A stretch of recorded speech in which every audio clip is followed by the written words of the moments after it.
Maaliif kan himoddo magadete Maaliif luka gidduma maatti Maaliif dogadeedha kuni hin hodhan amma isaan kana Maaliif hin hodhan maal haaraadhaan dheengaddan biteen birrii 80 hin salphatte si salphifte kun salphoo tahaadiri girgiddaa ala bidinyaanna Ina dure. Moome baay'een darbeen kuna boorkatoo Bannaati callisi waata kusin karadhame maal kooka adara waaqayyo callisi eessa deemaa akka jirruun beetumati qoy achitti aqxeenee naqaanisuu fidhama bakka deenu nagarree moo bannaata amantiin qabu jechuu barbaade jechuun beekamaadha kun inni waaqa waan ta'eef waaqni amantii qaba jechuun ammoo Kaayyoon isaas irratti amantiin inni qabaachaa tureen hordofaa ergi Yesuus Kiristoosiin jaallata taateeti jedheen maal jechuu barbaadeeti Yesuus Kiristoosii Allaadhaafidha kan inni ergamaa ta'ee dhufe raajii ta'ee kan inni gara biyya lafaatti dhufe Allaattii fi ergamee gara biyya lafaa dhufe isaanii nabii jedhanii amanu raajii jedhanii amanu ergamaa jedhanii amanu malee gooftaadha jedhanii fayyisaadha jedhanii waaqadha jedhanii amanan kanaaf gara kanatti gara yaada isaatti mucaa kana nama kana geessuudhaafidha kan inni gaaffii kana fideef itti yaadeema fidee afaan oromoo irratti immoo amaariffaa irratti maal jedhu በእግዚአብሔር iman jedhe aman imanuun jenne iman jedha maaliif wal dhabe ka afaan oromoo yoo namni mataa qabu namni mataan sirrii yoo ka hiiku dhageenyeerra garuu akka itti macaafa qulqulluu hiikannu obboleessaa koo simiti kannuuf hiikuu macaafa qulqulluuni akka itti hiikamuu qaba jalqaba macaafa qulqulluu hubachuudhaafis hafuura qulqulluu fudhachuun dirqamadha jechuudha Yooyaa shamaa akkam jirtu nagaaf jaalalli waaqayyoo bakka jirtan hundumaatti isiniif haa baay'atu kun YouTube channel boonsaa addisoo gootitii haaraa yoo taatan subscribe gochuudhaan maatii keenyatti dabalamaa viidiyoowwan yeroo yerootti isiniif gadhiisnu dafanii akka isin gaaniifis mallattoo beelii banaa gochuu hin dagatinaa viidiyoo keenya irraa keessatti reakshinii kan biraatiin deebinee jirra reakshinii har'aa keessatti kan ittiin barannu kan ittiin bashannannu kan ittiin haalota jiran hubannuu fi akka macaafa qulqulluutti immoo deebii kan barbaachisaniif deebii kan laannu ta'a haga xumura sagantaa keenyaatti nu waliin to'annaa fi irraa keenya jaalalaati viidiyoo kana laayik gochuudhaan namoota hedduu bira akka ga'uu fi nu wajjiniin ta'a isiniin jenna yaada keessan immoo inbox gochuudhaan yookaan immoo koomantii irratti yaada nu barreessuu dandeessu. waan nyaattu abdeemiti hojii seexanaa dhageessee mi'aa jettee nyaata gaafa dubbichi nyaatamu mi'aatuun ta'in hadhaa ta'e waan si addeessu Kiristoos ijoo sirraa rukutu guyyaan kun mee guyyaa keessiif haa ta'u beebbisi jalaa qaban namaa qabee balballi isaa siif haa banamu inni 2016 si duukaa gaman cehin baraaraatti si duukaan cehin ammoo sirraa rukutamu barri kee wangeelaan xumuramu maqaa Yesuusii. Eebbifamaa abbaa keenya eebbifamaa dhugaa. Waan ajaa'ibaatti kan isin hojjetan. Jimaan maali eessatti fiinnanee galgalaan maala abbee eda akka jirutti hantuutii faantiin engadda rakkadhee birrii 80 bite luka isaa gidduu isaa laggodhee nyaatee fixee amma waanan gurgurabee amma kun gubbaatti naqee makiinaadhaan herbee wayirra buusifadhadhee ni deemaa jira kaabbee maal godhu narra kaayoo.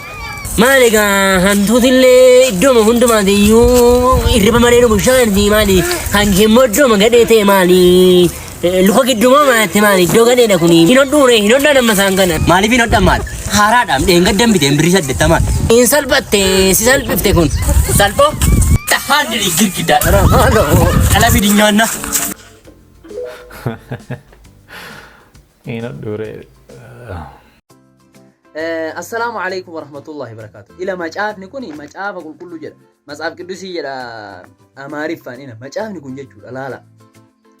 Macaafni kuni maqaa hedduu qaba. Kama namni itti baase, ka as keessa hin jirre, ka abbaan ofii itti baase, nama itti baase hin beeku. Ina macaaf qidduusii jedha. Buluu kidaanii jedha. Addis kidaanii. Bakka kakuu haaraa kakuu moofaa jedhee waadaa haaraa waadaa moofaa jedhee abbama argetu itti baasa yaa'aki. Macaafa kan arrabsuufi miti yaa. Isumatu as keessa macaaf qidduusii ka jedhu hin jiru. Macaafni kun qulqulluu wanni jedheen as keessa hin jiru. Qur'aana keessa immoo hin jira.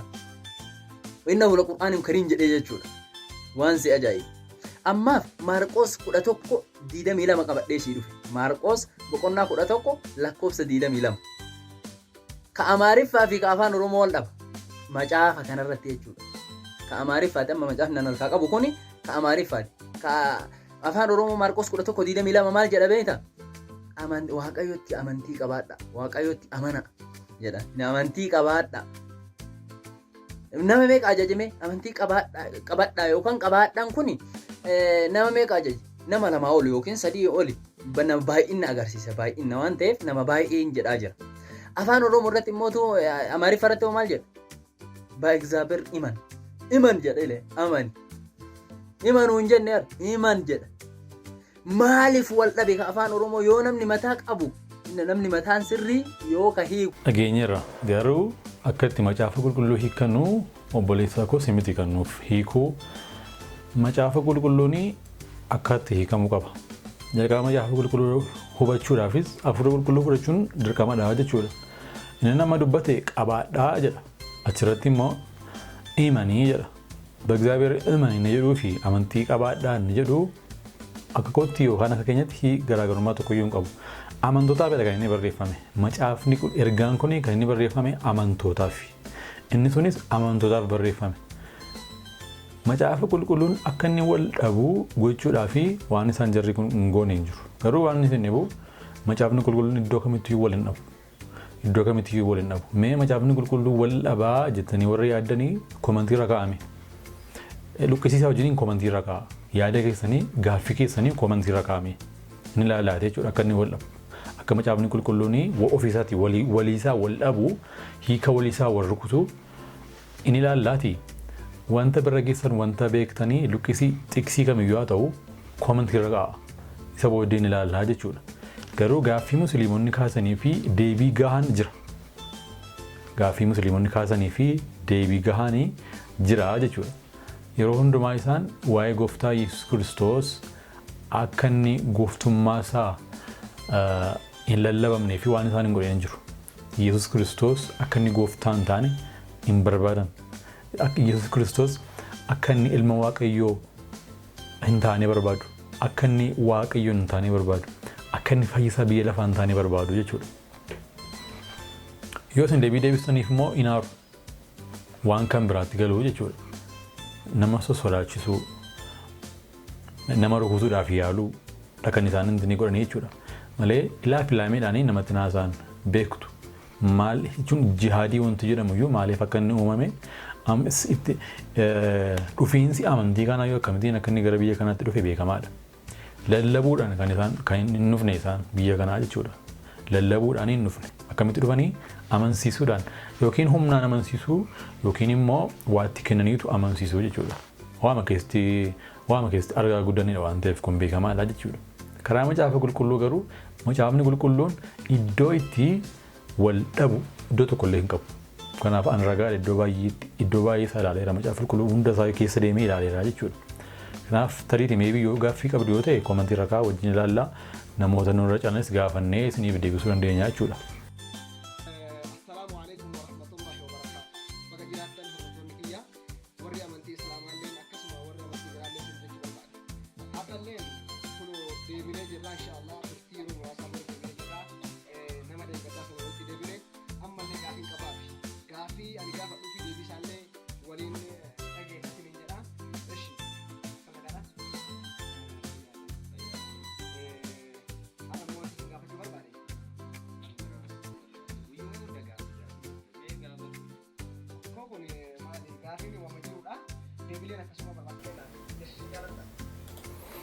Yesuus hin jaallattaa jedhee gaafate. Nan jaalladha jedhee yoo gaafate yoo deebisee fi maal jedhama. Yesuus hin jaallattaa jedhee gaaffii gaafate. Mee fakkeenyaaf Yesuus hin jaallattaa? Jaaladhe. Nasa gara fuudhiyyaa maal jedhe? Nan jaaladhe. Yesuus hin jaalladhetti? Nan jaaladhe. Onnee guutuudhaan? Beekamaadha. Eenyuun narra jaaladhe? Ifaama Yesuus hin jaallattaa innaan hin jaalladha jechaa jira. Eshi eegan jaallata taate amantii inni hordofaa ture hordoftaa? Inni abbaa amantiiti akkamii amantii inni hordoftaa jedhu. Amantiin qabu jechuu barbaadde. Jechuun beekamaadha kun inni waaqa waan ta'eef waaqni amantii qaba jechuun namoota.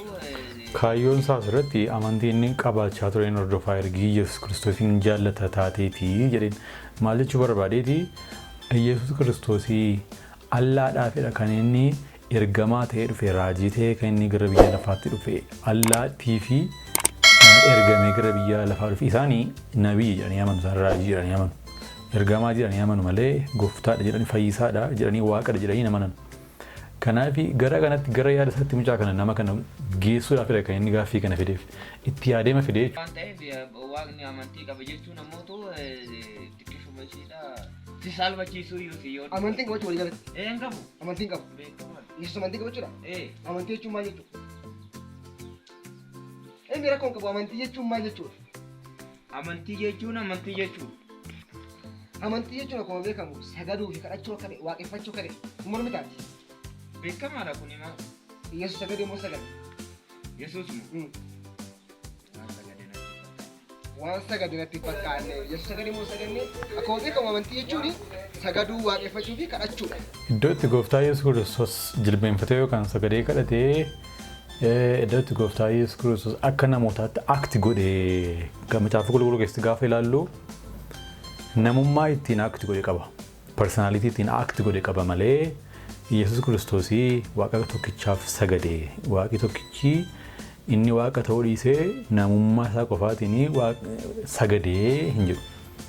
Laa asirratti rakkinni guddaan kan inni jiru jechuudha.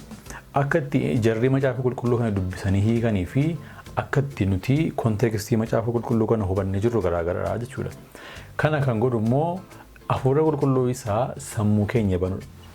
Jara kanaaf maal jennaa akka hafuurri qulqulluun sammuu isaanii banuu fi kadhachuu qofaadha kan nuti qabnu.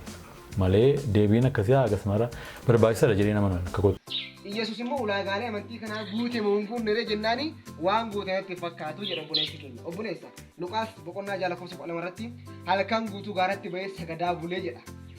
sun qaama fooniiti malee yesuus miti Qoy qaama foonii ta'e qaama dhiigaa ta'e ilaalla sarara kun qabu.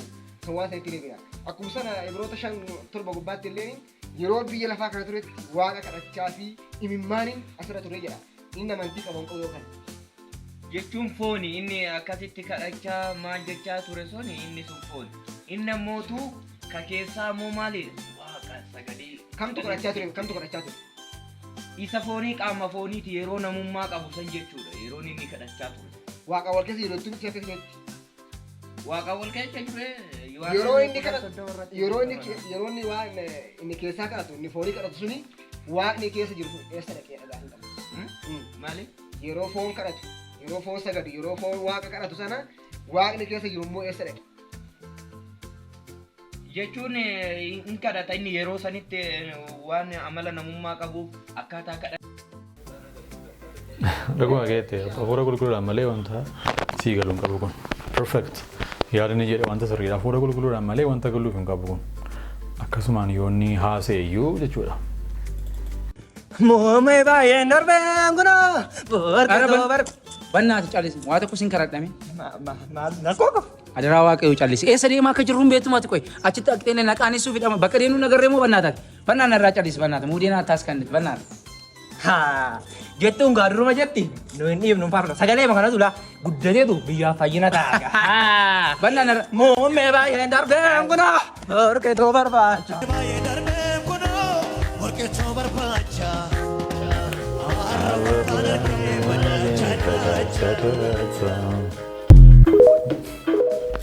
Perfect, guys.